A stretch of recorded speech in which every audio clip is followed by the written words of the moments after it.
Vous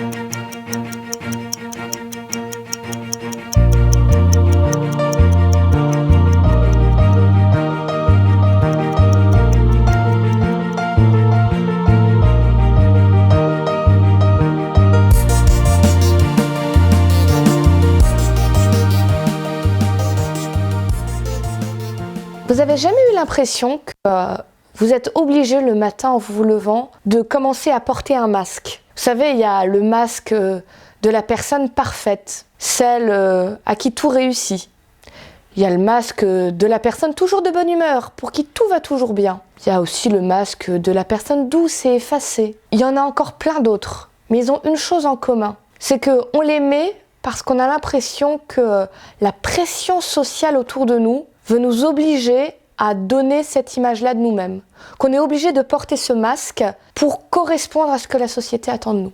Et c'est comme si moins on se sent bien dans sa vie, moins on va bien en ce moment, plus on s'accroche à son masque. Plus on a peur de ne pas être aimé par les autres, plus on a l'impression qu'ils vont nous juger, plus très fort on met notre masque devant nous pour se cacher, pour que surtout les gens ne voient pas ce qu'on est réellement. Alors des fois, on va se placer dans la position de faiblesse de celui qui a besoin d'aide, qui a besoin d'être plein. Et on espère que comme ça, on va avoir de l'amour, que les gens vont nous dire « mais non, mais t'es bien, t'es gentil, t'es super, enfin ». Oh, l'exemple parfait pour ça, vous avez peut-être déjà vu sur les réseaux sociaux, les personnes qui font des photos bien maquillées, bien habillées et tout, et puis qui mettent à côté la petite légende oh, « je suis trop pas belle sur cette photo ». C'est plutôt les filles qui font ça. « Je suis trop laide sur cette photo ». Qui espèrent bien qu'il va y avoir du monde pour leur dire « Non mais ma chérie, tu es trop belle, ne t'en fais pas ». Pourquoi est-ce qu'on met ce genre de choses-là? Parce qu'on espère recevoir de l'amour.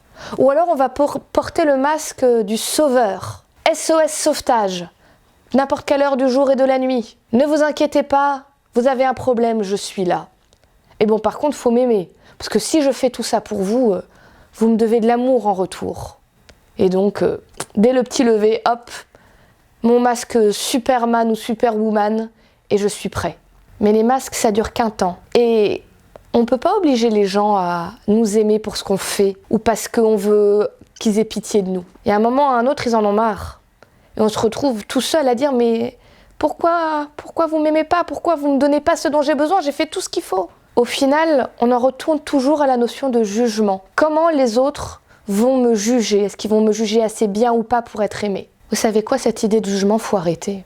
C'est pas le jugement qui compte. Il y a une parole dans la Bible que j'aime beaucoup, qui dit que Jésus, il est venu sur cette terre, il n'est pas venu pour juger les gens, il est venu pour les sauver. Quelque part, ça veut dire que même Dieu, il n'est pas là pour me juger, est-ce que je suis assez bien ou pas. Il veut m'aimer. Il n'en a rien à faire de mon masque. De toute façon, il voit derrière, ça sert à rien.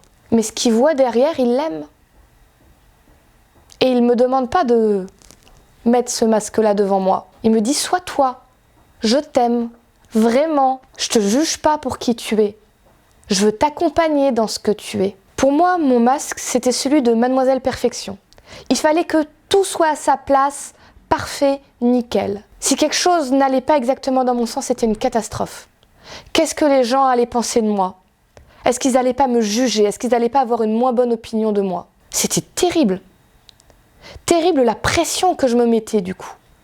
Et heureusement pour moi, je suis persuadée que Dieu a mis les bonnes personnes sur mon chemin pour me remettre les idées en place. Et ça n'a pas été facile que les personnes me fassent remarquer qu'il y avait ce masque-là. Et il a été dur à enlever.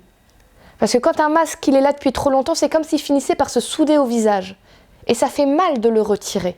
Mais ça fait en même temps tellement de bien de laisser tomber le masque.